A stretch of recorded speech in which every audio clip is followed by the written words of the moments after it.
This interview is being made of Mr. Lester McKenney, who now lives 4 miles west of Ardmore. Mr. McKenney, how old are you? I'll be 85 years old, 28th day of July.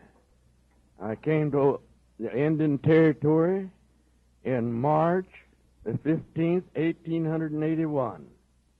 I moved up near Ardmore in March 1892. And I moved out right where I'm at now in 92. Now, if you know what Mr. McKenney, what were some of the early churches like? Well, there was 2 churches here.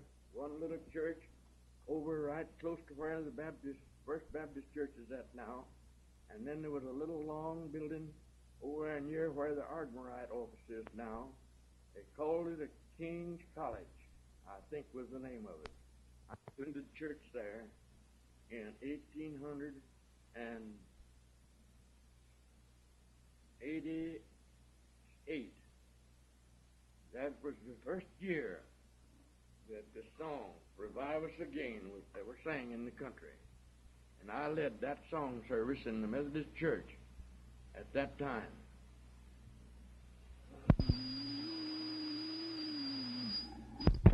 Mr. McKenney, what sort of a town was Ardmore back in your day? Ardmore was just a little one-horse town. I think there was 3 or 4 stores, kind of general merchandise stores, and there was wagon yards, 3 or 4.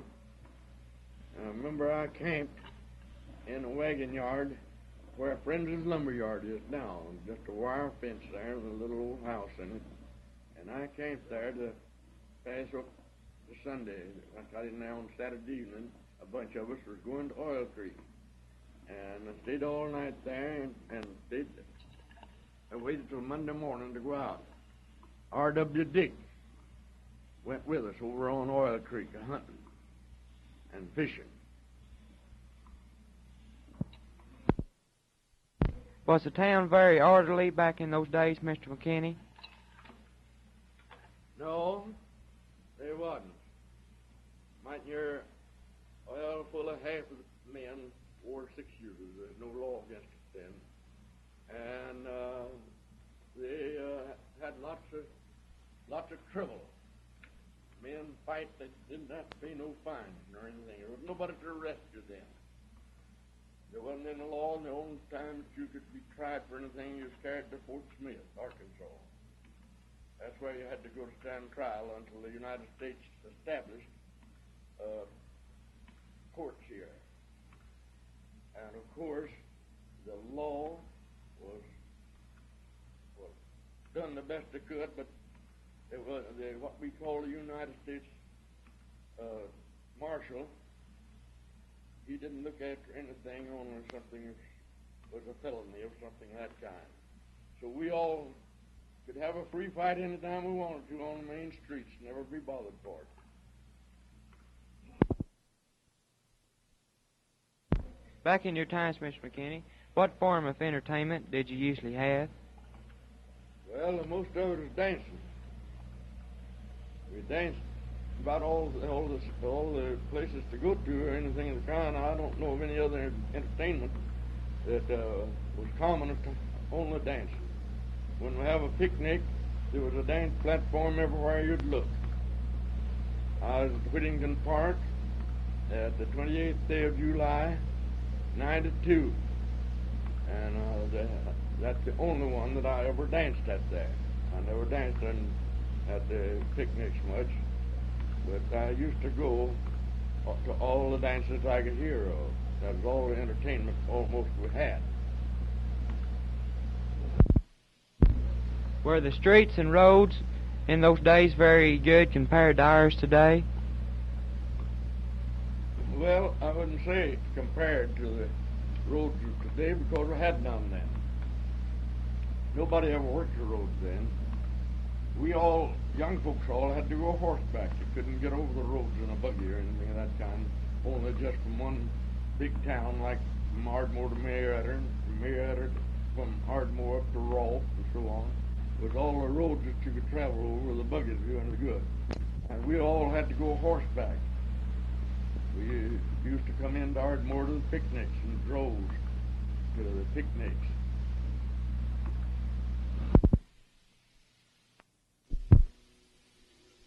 Mr. McKenney, back in those days, what was your occupation? I was a farmer, traded a little.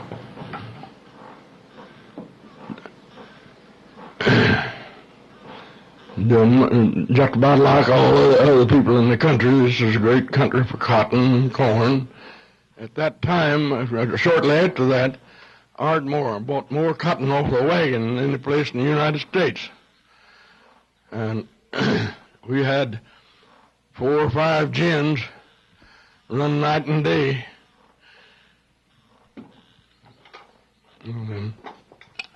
McKenney, I've heard a lot about people talking about Honest John. Could you tell us something about him? Honest Frank. You mean Honest Frank?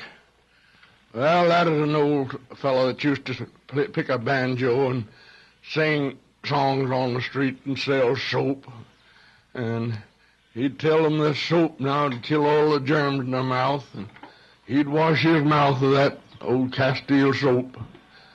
And we all just stand by and listen to a great crowd of people just to have a good time listening. He called himself Honest Frank.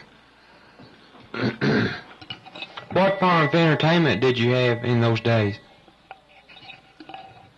About all we had, we had church, I think, pretty near every Sunday there in Ardmore then.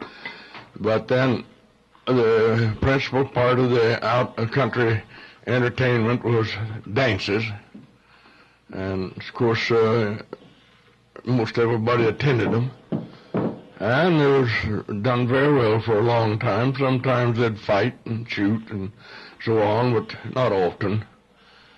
I remember one dance that a certain preacher here in the country, he was there dancing with me, and I was playing the organ with the fiddle, and then the big fella come in, you know, and went to shooting in the floor, and everything run out, and I run behind the organ. So he got up and told it on me here a while back. I asked him this question. I says, I run behind the organ and don't deny it, but where was you at? He says, I was way up the road.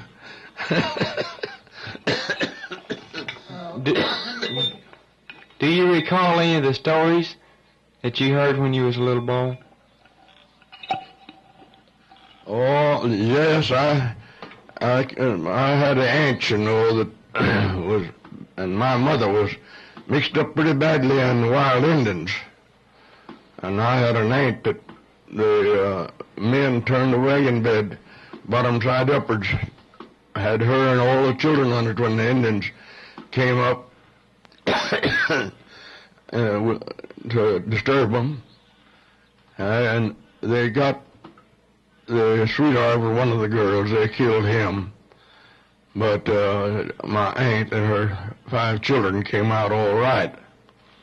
But I remember all those stories. Hadn't been too long, you know, since they all took place. I understand that you used to. I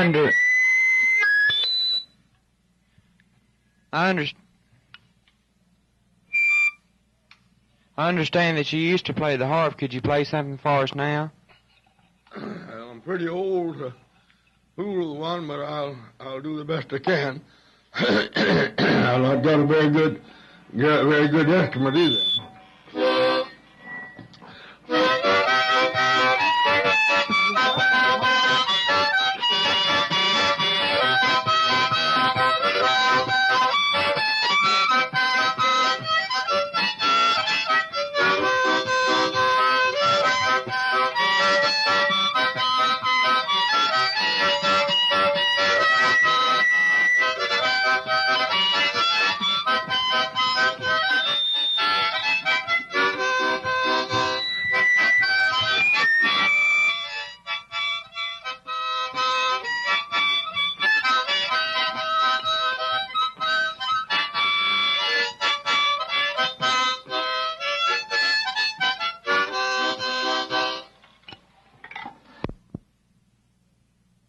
This interview is being made by LaWash Buckles, a senior in Ardmore High School.